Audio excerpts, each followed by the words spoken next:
नमस्कार दोस्तों, हम चुनावी यात्रा पर निकले थे बाड़मेर, जैसलमेर, जोधपुर होते हुए। अब हम सीकर पहुंच चुके हैं और सीकर की सबसे हॉट सीट जो है लक्ष्मणगढ़, वहां पर हमने जनता के बीच में नब्ज टटोली। आखिर जनता का क्या कहना है। इस वक्त हमारे साथ मौजूद है सीकर से भारतीय जनता पार्टी के उम्मीदवार जिनको बनाया है सुभाष मेरिया।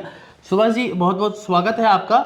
सबसे पहले आपसे सवाल ये है कि लक्ष्मणगढ़ की जनता के लिए आपकी क्या जिम्मेदारी है। अगर आप विधायक बनते हैं तो क्या यहाँ पे समस्या है, किस तरह से इन समस्याओं को समाधान कराएंगे। नमस्कार जी, स्वागत है आपका।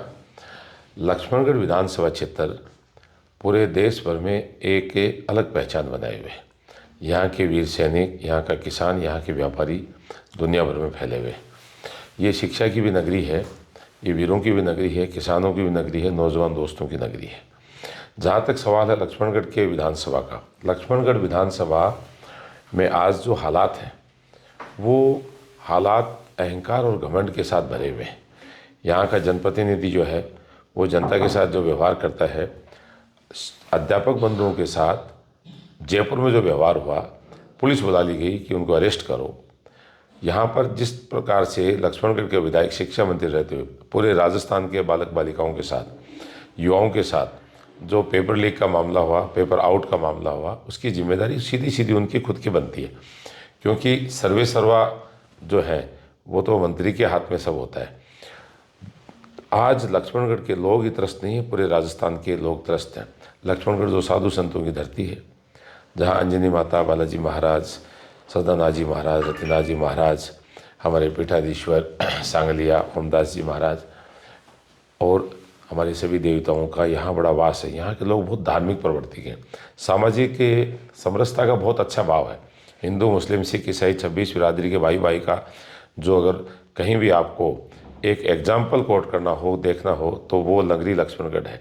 लेकिन इस लक्ष्मणगढ़ का नाम नाथी का बाड़ा करके जो जनता का अपमान हुआ है, जनता उससे त्रस्त है।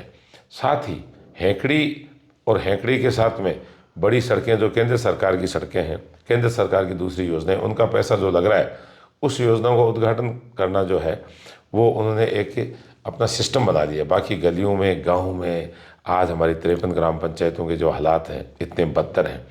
वहाँ हर पंचायत में, नगर के हर वार्ड में एक एक ठेकेदार और थानेदार जैसे बोलते हैं कि ये मेरा ठेकेदार है, गांव ये करेगा वो गांव में होगा, और हम कहते हैं कि जनता करेगी वो होगा।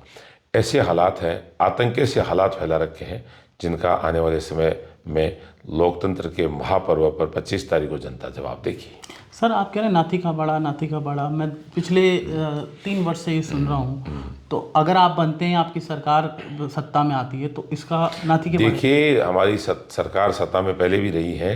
नाथी के बाड़े का क्या होगा? और नाथी के बाड़े में जो घुसा हुआ है ना, उसको खोल देंगे, नाथी का बाड़ा खत्म। आपके शब्दों में बोल के बताइए ना शेखावटी में। अजीब आया, नाथी को बाड़ो जुको है ने, जगह कमाए बढ़ रहे ही और आपका दलाला ने बाढ़ रखे ही। नाथी के बाड़े कमाए ठेकेदारा ने बाढ़ रखे ही, आपका थानेदार बना रखे ही। नाथी के बाड़ो खोल है और अन्य को करश्या कि बाड़ी कौन ला दे, अटे साधु संता की नगरी लाद सी। ये डोटासरा जी कह रहे हैं, एक शब्द कह रहे हैं कि बिल में बाढ़ देसी। ओहो ओहो हो। राष्ट्रवादी विचारधारा से ओतप्रोत हमारे जिस परिवार ने कोरोना के टाइम को देखो, कोरोना के टाइम में सिर्फ परिवार ने जो है, राष्ट्रीय स्वयं संघ परिवार ने घर घर में जाके दस्तक दी, उन्हें अनाज मुहैया कराया, उन्हें हर तरह की घर की घरेलू सामान मुहैया कराया।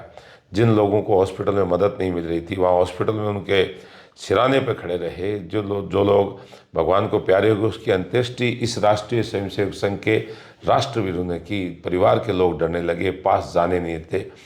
और भी इस विचारधारा से जुड़े हुए हम सभी भारतवर्ष के लोग जो हैं वो इस विचारधारा से क्यों जुड़े हैं? इस विचारधारा से इसलिए जुड़े हैं कि अपाहिज की सहायता करना, ज़रूरतमंद बच्चों की पढ़ाई का इंतजाम करना, आदिवासी क्षेत्र में काम करना, शिक्षा के क्षेत्र में काम करना, आर्थिक रूप से जो असक्षम लोग हैं उनको ऊंचा उठाना, और उनके बारे में जो राष्ट्रभक्त हैं कि बिल में बाढ़ देश। मुझे लगता है कि राष्ट्रवादी ताकतों को इस प्रकार का चैलेंज करने वाला, उसको जनता जो है उन सब के साथ मिलकर ऐसे बिल में घुसा देगी कि बिल से वापस कभी निकल नहीं पाएगा। तो आपको लगता है कि उनको इस तरह के संगठनों का फोबिया हो गया, यानी आरएसएस का कोई फोबिया हो गया? नहीं, उनको इस तरह के संगठनों का फोबिया हो गया और कुछ फोबिया हो गया हम जैसे जो राजनीतिक क्षेत्र में, सामाजिक क्षेत्र में काम करते हैं, उनका भी फोबिया है। जहाँ भी जाते हैं, सुभाष में एरिया में तो आप कैंपेनिंग कितने लंबे टाइम से चल रही है, आप सारे भाषण देखो। आजकल तो सब स्पीच जहाँ जिस मीटिंग में जाते हैं वो सारे यूट्यूब पे भी हैं, दूसरी जगह पे। वो अपने 1 घंटे के भाषण में 45 मिनट मेरे ऊपर देते हैं, 10 मिनट राष्ट्रवादी ताकतों पे देते हैं, 3 मिनट दूसरे जो हमारे नेता हैं प्रदेश के भारतीय जनता पार्टी, उनके बारे में अनर्गल बातें करते हैं, और 2 मिनट ये कहते हैं कि मैं हूँ, मेरे अलावा कुछ नहीं। मैं कहता हूँ लोकतंत्र में मतदाता है, इसके अलावा कुछ नहीं है। आजकल वो डांस भी कर रहे हैं, वो बड़ा खुश दिखाने। हाँ, वो खुश दिखाने के लिए डांस कर रहे हैं। उनके अंदर जो है ना, अंदर जो गुदगुदी है वो अलग है। उनको पता है कि अंदर का भय जो है ना, उसको मिटाने के लिए लोगों को शो कर रहे हैं कि मैं डांस दिखा रहा हूँ। मैं आयगोर क्या क्या कहते हैं डोटास रो आयगोर, वो एक अवधी डांस करते हैं, क्या नाम लेते हैं उसका मुझे पता नहीं है। मतलब ऐसा एक प्रदेश का पीसीसी का अध्यक्ष है, उसका इस तरह का रवैया लोग देख कर बड़े हैरान हैं कि पंचायत स्तर के ऊपर हमारे सरपंच लोग, वार्ड स्तर के ऊपर हमारे वार्ड पार्षद लोग भी बहुत संजीदगी से प्रचार प्रसार करते हैं। वो तो न जाने कौन सी विचारधारा, कौन से देश में इस प्रकार का प्रचार होता है, हमने तो देखा नहीं आज तक। वो आपको लगता है किसी और देश के हैं, मतलब प्राणी के? नहीं, वो प्राणी जो है ना, वो अंदर से घुटन महसूस होगी कि मेरे अलावा कुछ नहीं, मैं हूँ, इसके अलावा कुछ नहीं। आपका मतलब उनको घमंड हो गया है? घमंड की अति हो गई। घमंड अलग बात है, घमंड की अति हो गई, पराकाष्ठा। अच्छा सर, वो कह रहे हैं कि कलाम कोचिंग में मेरा कोई लेना देना नहीं है। अरे भाई, कलाम कोचिंग में उनका लेना देना नहीं है, हैं? ये वो कहते हैं। लेकिन कलाम कोचिंग एक ऐसी संस्था है जिसके ऊपर अंगुली इस तरह से उठी हुई है, और वहाँ जो भी कोचिंग कर रहे हैं उनका 100% सिलेक्शन हो रहा है। कलाम कोचिंग के दस्तावेज सबके सामने हैं। कलाम कोचिंग के दस्तावेजों के आधार के ऊपर उनसे पूछताछ हो रही है। आखिर वो पूछताछ उन्हीं से क्यों हो रही है? कलाम कोचिंग से किसी और का वास्ता होता तो वो तक जो उनके नज़दीकी रिश्तेदार हैं वो सब कलाम कोचिंग में डायरेक्टर हैं, एकदम नज़दीकी ननियाल पक्ष है और है। सर मेरा एक अंतिम सवाल है सर, अगर आपकी सरकार बनती है और आप विधायक बनते हैं तो क्या ईडी या कोई और जो एजेंसी है वो डोटासरा पे नकेल कसेगी जो पेपर लीक हुए हैं? देखिए भाई, ऐसा है, आरोप है बीजेपी का। देखिए भाई, ऐसा है, सरकारों में समय समय पर संविधान के पदों पे लोग रहते हैं। जिस पार्टी का राज होता है उस पार्टी के लोग जो भी पदों पे रहते हैं, मंत्रिमंडल में रहते हैं और कहीं रहते हैं। हमारा काम क्या है इसमें? ये तो सरकार का काम है। अगर कोई रिकॉर्ड में कोई बात आएगी तो वो काम करेगी सरकार। आज की सरकार भी कर रही है, कल की भी करेगी, परसों की भी करेगी, तरसों की भी करेगी। इसमें किसी का कोई लेना देना नहीं है। वो ही दुखी हो रहे हैं कि मेरे ऊपर ये हो रहा है। एसीडी में मामला दर्ज है, सबको अच्छे से पता है कि कंप्यूटर की जो खरीद हुई उस खरीद में कितना बड़ा घोटाला हुआ। आज एसीडी में मामला दर्ज है, वो तो मामला दबा रखा है सरकार ने। इसके अलावा कितने मामले हैं जिन मामलों को सरकार ने ठंडे बस्ते में डाल रखे हैं। आखिरकार वो मामले कितने दिन ठंडे बस्ते में रहेंगे? चाय हाथ में ले लीजिए, अगर जो है इस तरह के मामले रिकॉर्ड में है तो कार्रवाई होगी। इसमें हमारा क्या है? कोई ईडी हो और हमारा क्या लेना देना है इस बात से? हमने भी यार भारत सरकार के मंत्रिमंडल में रहे हैं, और जगह भी हम काम कर रहे हैं, हमारे और मित्र भी काम कर रहे हैं। आज तक किसी नेता के ऊपर राजस्थान में और किसी पार्टी, कोई भी पार्टी हो ना, चाहे बीजेपी का हो, कांग्रेस का हो, दूसरी पार्टी को, इन्हीं के ऊपर ईडी की नज़र कैसे है? और भी तो पार्टी है भाई। ईडी है, हमारा इससे कोई लेना देना नहीं है बात से। देखो, ये एजेंसियों का काम है। एजेंसियां स्वतंत्र रूप से अपना काम करती हैं, वो जाने, उनका काम जाने। अगर ये कहीं उसमें लिप्त है तो एजेंसियां ढूंढेंगी, लिप्त नहीं है तो कुछ ठीक है। हम कब कह रहे हैं? हमारी तरफ से हम तो कुछ कह नहीं रहे, जनता कह रही है। लेकिन सर लोग ये भी कह रहे हैं काम तो उसने कराया है उन्होंने, मतलब काम भाई, राजस्थान विधानसभा के 200 विधानसभा क्षेत्रों में जनता के टैक्स का पैसा राजस्थान विधानसभा में, राजस्थान की सरकार में, केंद्र सरकार का जो 60 to 75 कहीं 60%, कहीं 75%। मैचिंग शेयर का पैसा तो गवर्नमेंट ऑफ इंडिया का है। किस एमएलए के इस क्षेत्र में काम नहीं हुआ? सन 52 में अलग बजट था, 57 में अलग था, हैं, बाद में 71 में अलग था, 77 में अलग था, 80 में अलग, 85 में अलग, 90 में अलग, 93 में अलग, धीरे धीरे 98 में बजट, फिर आगे बजट, फिर तो बहुत गवर्नमेंट के पास में केयर एनर्जी से, रिफाइनरी से, mineral mines and mineral department से, ऑक्शन से जो पैसा आ रहा है, भारत सरकार का पैसा है मैक्सिमम। प्रधानमंत्री ग्राम सड़क योजना भारत सरकार की, नाबार्ड की सड़कें भारत सरकार की, नेशनल हाईवे भारत सरकार की, national highway authority of India Bharat सरकार की, RIDF rural infrastructure development fund Bharat सरकार की। आप मुझे बताओ, सारी योजनाएं भारत सरकार से चल रही हैं।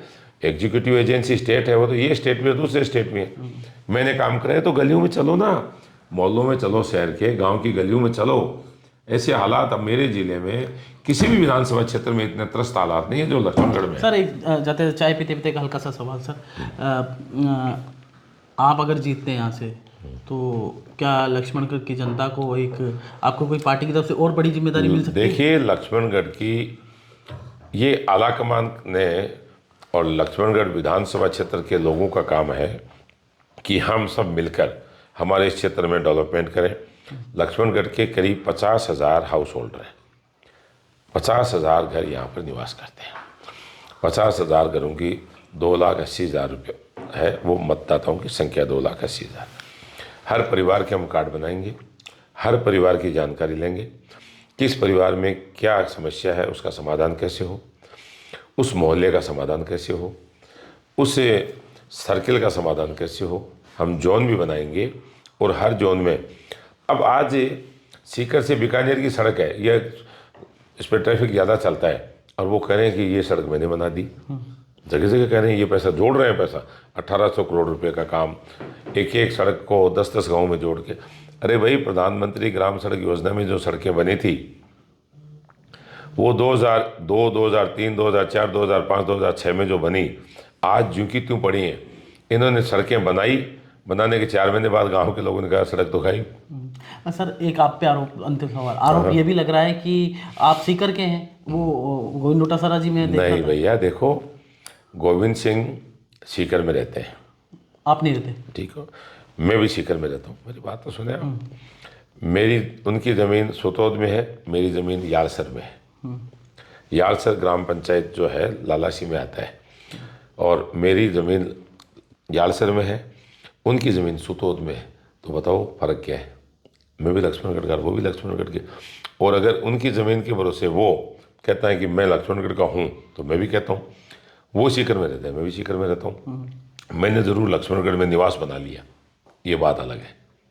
तो अब यहीं रहेंगे आप? हाँ, मैंने परमानेंट निवास बना लिया है। अच्छा, तो ये अपनी जनता से वादा कर रहे हैं। ये थे हमारे साथ सुभाष महरिया खास बातचीत की, जिन्होंने कहा कि मैं यहीं रहूँगा, मैंने अपना निवास बना लिया है और लोगों की समस्या सुनूंगा।